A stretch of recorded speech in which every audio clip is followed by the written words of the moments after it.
And we're here for a resentencing on remand from the Michigan Court of Appeals in the case of People versus Marty Mitchell. It's filed 22-6430. Counsel, you want to state your appearances for the record, beginning with People? Melissa Goodrich, Wayne County Prosecutor. Good afternoon, Your Honor. Melissa Krauskopf on behalf of Mr. Mitchell. He's present here, seated to my right. The advisory guidelines have been scored at 12 to 24 months. Ms. Krauskopf, any scoring challenges from the defense? No, Your Honor. I believe 12 to 24 months is accurate. So People did file an objection to OV-19 being scored at 10 points, arguing that it should be at 15 points. Ms. Goodrich, are you continuing that objection today? Yes, Your Honor. Your Honor, due to the amount of force that the defendant used that day, he had driven off beyond the officer's commands, and then so they had to pull him over again, and then he refused to get out of the vehicle, rolled down the windows. They had to break through a window and then pull him away from the steering wheel. He began kicking the officers with his legs. Therefore, we believe that OV-19 is properly scored at 15 rather than 10 points. That variable, OV-19, was scored at 10 points on the original sentence in this case. When asked if there were any additions, deletions, or corrections to the guidelines of the original sentencing, the People said no, so there was no objection made at the original sentence. Following the appeal in this case, the People did file a confession of error. The COA rejected it because we didn't quite agree on the remedy, although we agreed that there was an error. I appreciate that a resentencing opens things back up, but I will, I guess, just put on the record that I don't love the idea of that variable being scored now when the People had an opportunity to correct it previously. It feels a little punitive. A remand for resentencing does reopen all issues for resentencing, and I've seen sometimes where then the defense has objections that they didn't have previously.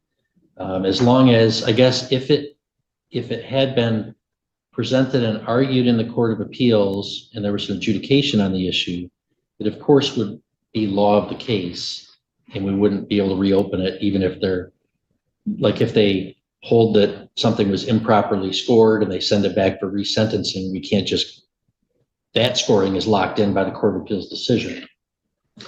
Here, the Court of Appeals remand was that I failed to, and upon review of the sentencing transcript, they're absolutely right. I failed to articulate any reasons at all for the extent of the departure. So a remand was certainly appropriate. And here the evidence does show that Mr. Mitchell did use force and the threat of force in his interference with the officer's obligations that day, including actually forcibly kicking them. So based upon that, I would score OV-19 at 15 points, from 12 to 24 to 14 to 29. Any objection to my arithmetic or range calculations from the defense on that? No, Your Honor. I'll just, for Mr. Mitchell's benefit, I'll just note my objection to the court scoring OV-19, but I think the court has done the math correctly based on the way the court's going to score it. Okay, thank you. That issue is preserved. Ms. Krauskopf, anything you want to say on behalf of your client? Your Honor, the court can take post-conviction behavior into account that is People versus Fields. And so I will note that at least from the update that we have here, he's been doing well in prison. You know, one minor misconduct for out of place is really certainly very far from the worst thing that I have seen. The report reflects that he's quiet, he's not causing anybody any problems, he's completed a program. He also informs me that he's being treated for glaucoma and severe migraines while at the prison. He was working in the kitchen, but has had to stop due to the health issues that he has been suffering. He also suffers from severe progressive degenerative disc disease, so he does have a host of health problems, but otherwise it appears that since he has been sentenced, that he has been keeping his nose clean, so to speak, in prison and doing the best he can to avail himself of programming there. I would just ask that the court consider all of that and sentence him within the appropriately scored guidelines. All right, thank you.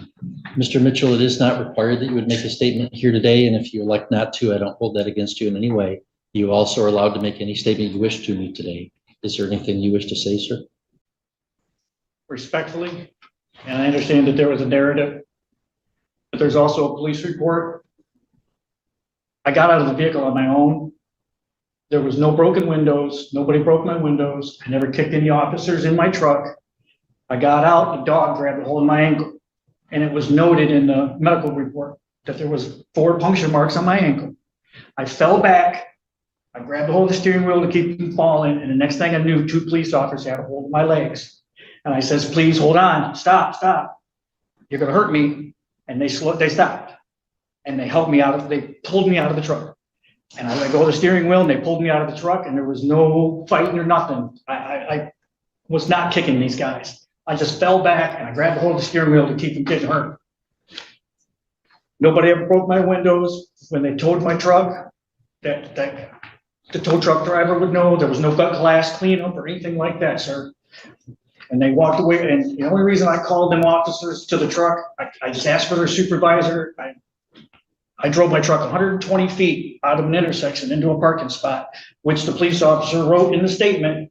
It said that Mr. Mitchell got aggravated because he didn't have insurance, and he asked if he could drive his truck to where he could have some light. I have glaucoma. I can't see. I'm 65% blind in this eye. So I didn't have any light, and my phone was underneath my brake pedal. So just trying to say that I was trying to be respectful. I never kicked anybody, and they never had to break any of my windows. That's obscene to me. I would never do that to officers. I would always, my whole life, try to be as respectful as possible. I could ever be. And when they arrested me, I put up no fuss. When I got put on PR bond, you put me on PR bond, I had to report every day to the drug court and make myself available. Now, even though I was on probation already with Isabella, I made myself available to the court every day. And at one point I was homeless, and the VA ended up helping me get a place to live just before I got put into prison. Okay.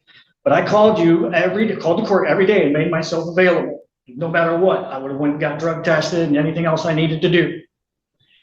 And my biggest thing was transportation, because my truck got repossessed after this incident. Of course, all that. So, but I turned myself in.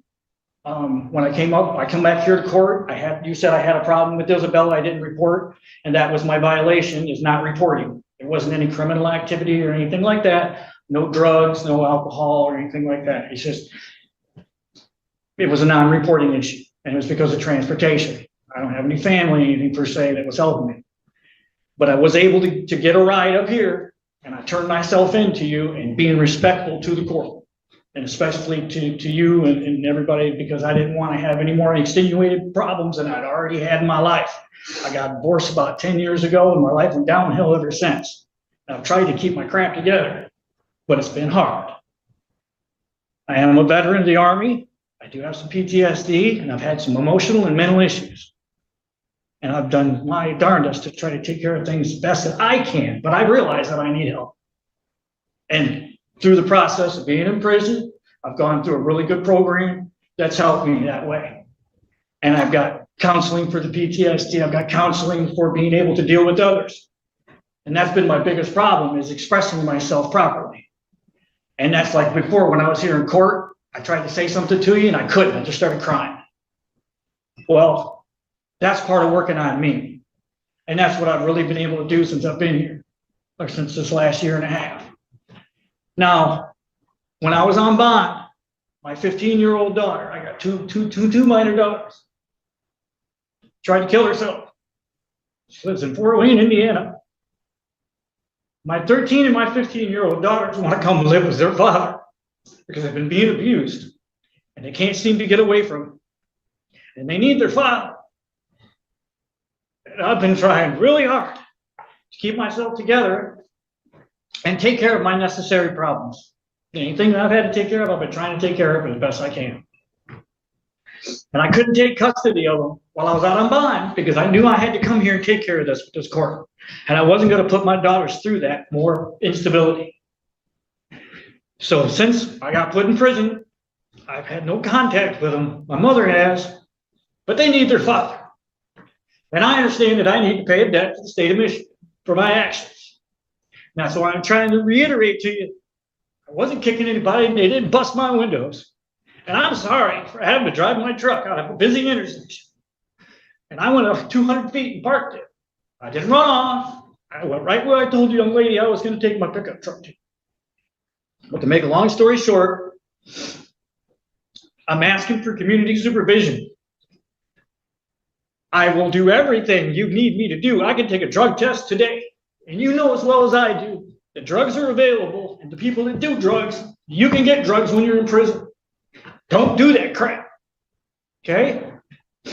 I'll make myself available to you any way necessary. I will do a tether. I've been successful. I was successful on an alcohol tether for Isabella County. I can pay that. I have a CDL Class A with tankers. I've been a driver for over 21 years. I've had no issues ever as a driver, ever. No tickets, nothing. I can still work. I have bad issues with my back, but I can still work. I want to pay your fines off, and I want to be able to take care of my girls. Thank you. Thank you, Mr. Mitchell. Ms. Goodrich, recommendations from the. Thank you, Your Honor. The defendant is 55 years old with 3 prior felonies and 12 prior misdemeanors. In 1991, he received his first impaired driving. In 2003, he had endangering a person while driving intoxicated. Then in 2021, he had operating while intoxicating third in Isabella County. While he was still on probation for that OWI third, he had a failure to appear and then also incurred the OWI third here that he's been sentencing on. And then while on bond for the OWI third here, he committed a malicious destruction of personal property, it looks like in Hillsdale County. In the PSI, I was disappointed to read that he still believes there was no reason for the police to bother him that day. He seems to lack the insight and the severity of the public safety risks of his behavior and his choices over the years. I would ask the court to uphold the previous sentence of 3 to 5 years. Thank you. All right, thank you, Mr. Mitchell. If you please stand for the court sentence. As the prosecutor noted, in 1991, in impaired driving with open intoxicants in Hillsdale, he violated probation and failed to report to jail when ordered to do so. 1995, a felony larceny in Hillsdale, 3 years probation. While on that felony probation, he caught 2 additional charges, marijuana conviction and a domestic violence conviction. And then while on misdemeanor probation for one of those, he caught a couple more cases, disorderly person and a DWLS, although some of those are not serious crimes. This shows a history early on of Mr. Mitchell violating probation and committing crimes while on court supervision. Then in 2003 in Indiana, he has an OWI endangering a person and high BAC. He's given probation again. He violates probation and then does 330 days in jail. Again, showing that he doesn't comply with attempts at probationary sentencing, seeking rehabilitation goals. He had a period of time with somewhat less criminal activity. In 2006, a disorderly person. In 2012, a domestic violence charge was dismissed. In 2012, a felony non-support in Indiana, for which he was placed on 4 years probation. And some other charges were dismissed in 2012, 13, and 17. So there was a period there where there wasn't anything that would be particularly alarming to the court, a disorderly and a felony non-support. Then in 2020, he has a OWI third felony in Isabella. While he's on bond for that, he's convicted for lying to a peace officer. He gets 5 years probation for the OWI, violates the probation. And then while on probation, he catches this case, another operating while intoxicated. And then in 2023, he failed to appear for the violation for catching the new case, and a bench warrant was issued. So this case was on August 21st of 2022. Fact that just jumps out in this case is that while Mr. Mitchell is on probation for felony repeat OWI, he commits another OWI.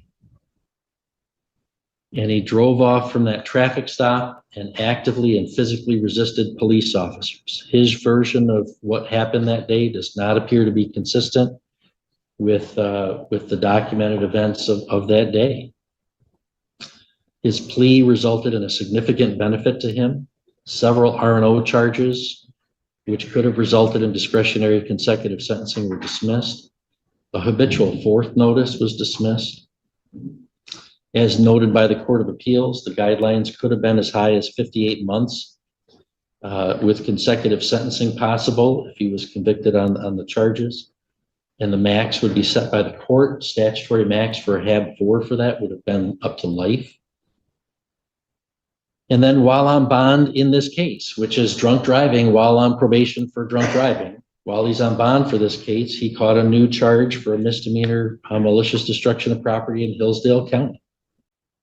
You know, most folks make it through life without that kind of 30-year track record of crimes and crimes on probation and crimes on bond.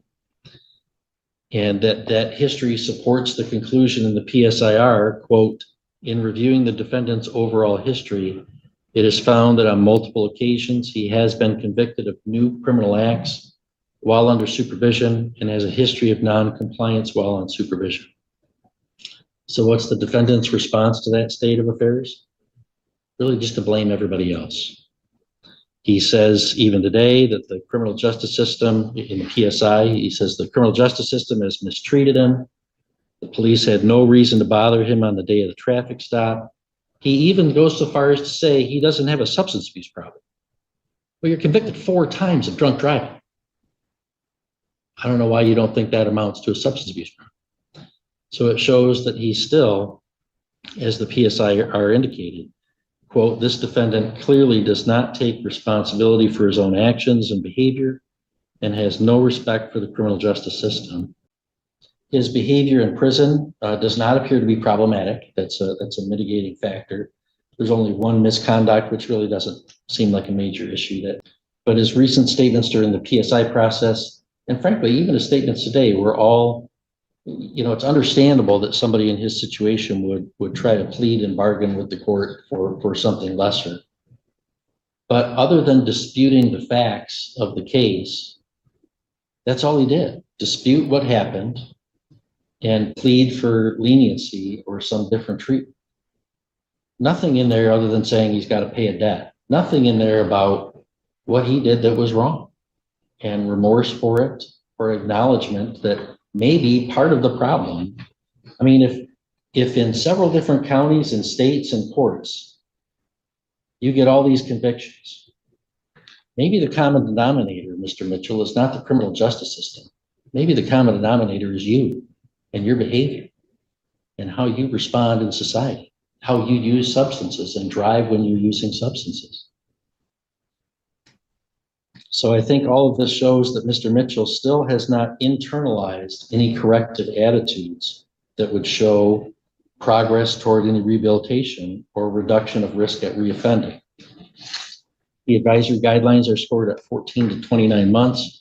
I continue to believe that those guidelines do not adequately take into account several things: the defendant's long history of non-compliance with attempts to rehabilitate him through probationary sentences, defendant's pattern of committing new crimes while on bond or while on probation, defendant's pattern of driving while intoxicated or impaired, especially the fact that he committed a felony repeat OWI while on probation for a felony repeat OWI. I mean, I can't state more strongly that is such a compelling factor in this case. Also, the significant reduction in the dismissal of the 4th habitual and discretionary consecutive R&Os, as the Court of Appeals acknowledged, that's a valid reason, as well as the defendant's continued expressed contempt for the criminal justice system and refusal to take responsibility for his own substance abuse related criminal activity. I certainly believe that 3 years in prison, I think I stated that very awkwardly. Let me just back up. I think there's an excellent case to be made, given the history I outlined, that a truly proportionate sentence, if I had the benefit of more habituals or any habituals, would be far greater than what I would impose today, what I'm able to impose today. And I would note, given the objections to the scoring issues, whether the guidelines were 14 to 29 months or 12 to 24 months would not change my decision that I believe a 3-year sentence is more proportionate than the upper end of either of those guidelines. And so therefore, I again commit Mr. Mitchell to the Department of Corrections for not less than 3 years nor more than 5 years, with credit for 515 days already served. There's $68 in state cost, $130 in crime victims assessment, $350 in court costs, which is well below the state court administrator's office calculation of the per case cost in the circuit, a $500 fine, and $200 OWI reimbursement. And Mr. Mitchell, you are able to file an application for leave to appeal to the Court of Appeals to challenge your to challenge the sentence here today on remand. If you wanted an attorney, I would certainly appoint one for you. You would have to make that request within 6 months. Or anything further from the people? No, Your Honor, thank you. Anything further from the defense? No, Your Honor, thank you. Okay, thank you. We'll be in recess.